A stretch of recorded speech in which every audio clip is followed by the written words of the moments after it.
au cœur de ma stratégie l'homme congolais. Et donc, tout sera fait pour l'épanouissement de l'homme congolais.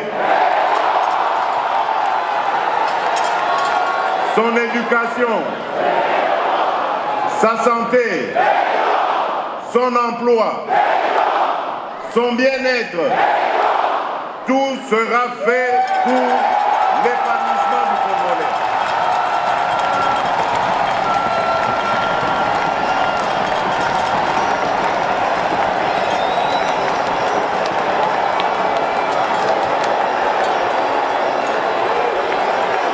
C'est après avoir obtenu l'épanouissement du Congolais que nous pourrons être sûrs maintenant de développer notre pays. Je ne veux pas de la justice faite par le président de la République ou à la présidence de la République. Je ne suis pas un dictateur et je ne veux pas qu'on fasse de moi un dictateur.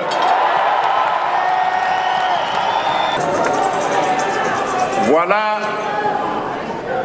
mesdames et messieurs, chers compatriotes, voilà brossé en quelques mots les ambitions de celui qui est votre fils, votre frère, votre père, votre ami, votre compatriote.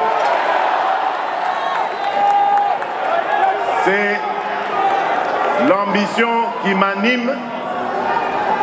Je l'ai promis et comme vous le savez, je ne suis pas homme à promettre en vain, je le réaliserai.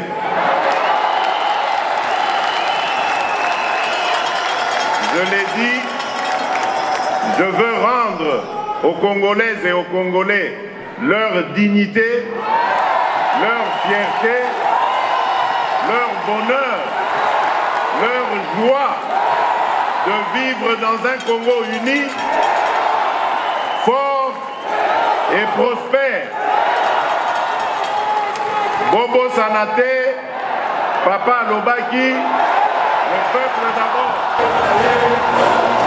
Je vous remercie.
aligné sur la volonté du peuple congolais. Oui. Voilà. Êtes-vous une marionnette de M. Kabila comme M. Fayulu l'a dit?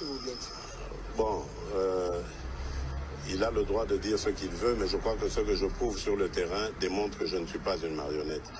D'abord, j'ai libéré tous les prisonniers politiques, ce que lui n'avait pas fait. J'ai ramené tous les exilés politiques, y compris un de ses adversaires les plus acharnés. Donc je ne crois pas qu'une marionnette peut faire ça. Je suis en train de lutter contre la corruption qui avait caractérisé son système et j'améliore les qualités de la vie des Congolais. Donc c'est clair que je ne suis pas sa marionnette, je suis son allié parce que nous avons décidé de nous mettre ensemble pour diriger le Congo et le diriger autrement. Mais il contrôle la plupart des postes dans votre gouvernement. Oui, mais ça ne veut rien dire, c'est moi qui nomme. Et donc si c'est moi qui nomme, c'est moi qui peux révoquer si le ministre ne fait pas son travail. À revenir au Congo, je sens qu'il y a encore des questions. Ils se demandent est-ce que vraiment cette fois c'est la bonne, est-ce que le Congo a vraiment décollé? Moi je dis oui, le Congo a décollé, nous n'allons plus reculer. Nous allons avancer et ce n'est qu'avec les Belges qu'on peut se sentir à l'aise. Parce que la Belgique, c'est l'entrée pour l'Europe par rapport à nous, les Congolais. Et ce serait une très bonne chose que les Belges nous aident à nous ouvrir comme ça sur le marché européen. Oui. Hier, vous avez parlé des antivaleurs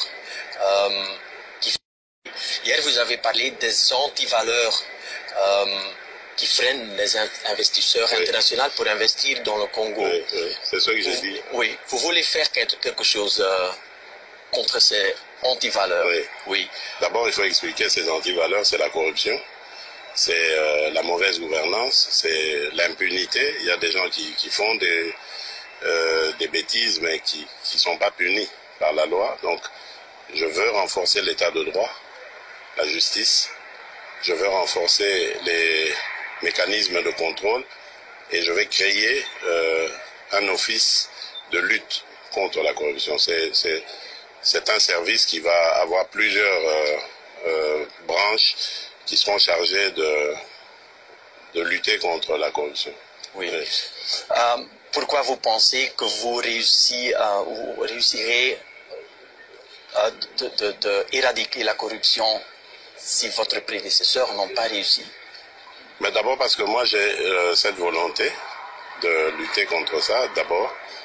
Ensuite, je compte sur les Congolais, j'en connais beaucoup qui veulent changer les mentalités, qui veulent changer les choses.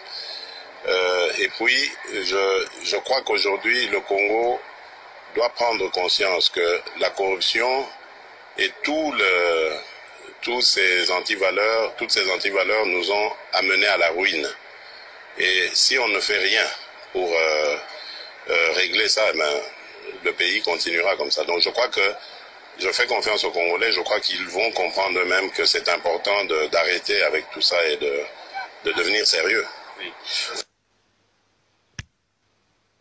Et à la construction de notre pays, il y a de la place pour tous les Congolais. Et pour le marquer davantage,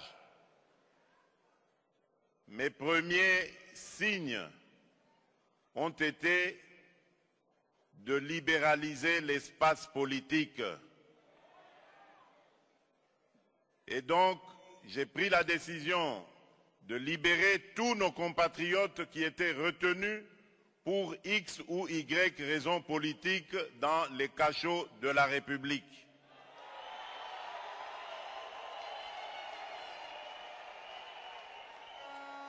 Pour ceux qui étaient en exil, empêchés de retourner dans leur pays,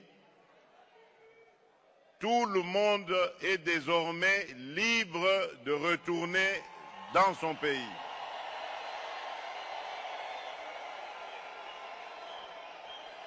Aujourd'hui, il n'y a plus de raison désormais à prétendre craindre le pouvoir qui est en place. Mais je ne demande pas à revenir incessamment parce que je connais les réalités de la vie à l'extérieur du pays, surtout ici en Belgique.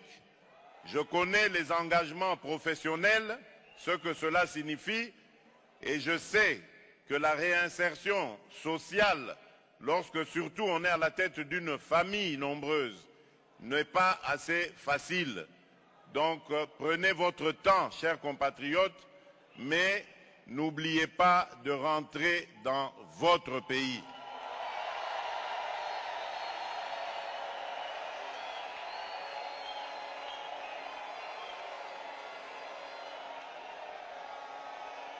Le Congo a besoin de vous. Nous avons plusieurs chantiers en construction. Le premier chantier, c'est celui, bien entendu, de la paix et la sécurité.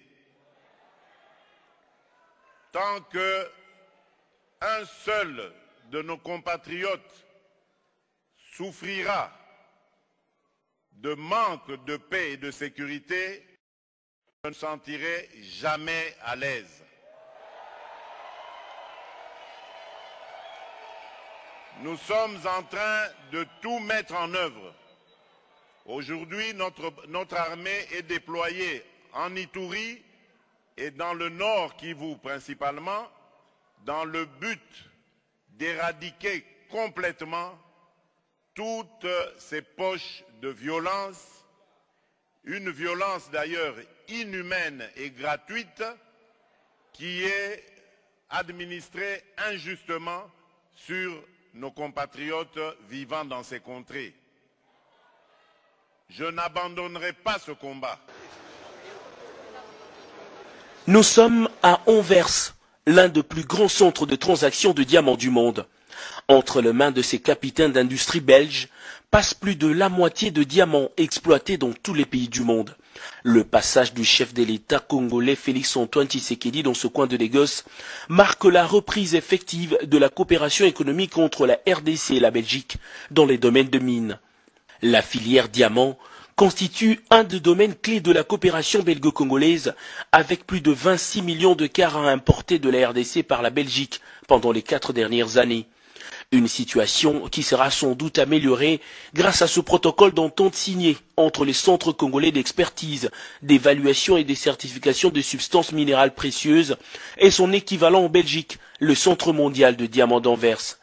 Ce protocole, qui s'inscrit dans une perspective de coopération gagnant-gagnant, vise dans le respect de droits en vigueur de deux pays, le développement d'une relation préférentielle et entièrement transparente.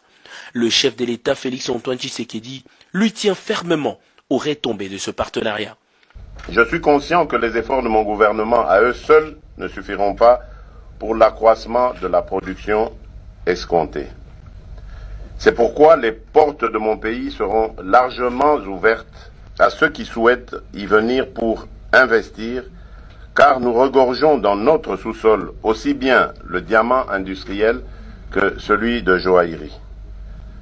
Le développement étant un facteur important de la paix et de la sécurité, nous veillerons strictement sur la traçabilité du diamant afin d'écarter toute éventualité que ces ressources ne soient destinées aux groupes armés et autres mouvements terroristes, conformément aux résolutions pertinentes du Conseil de sécurité des Nations Unies.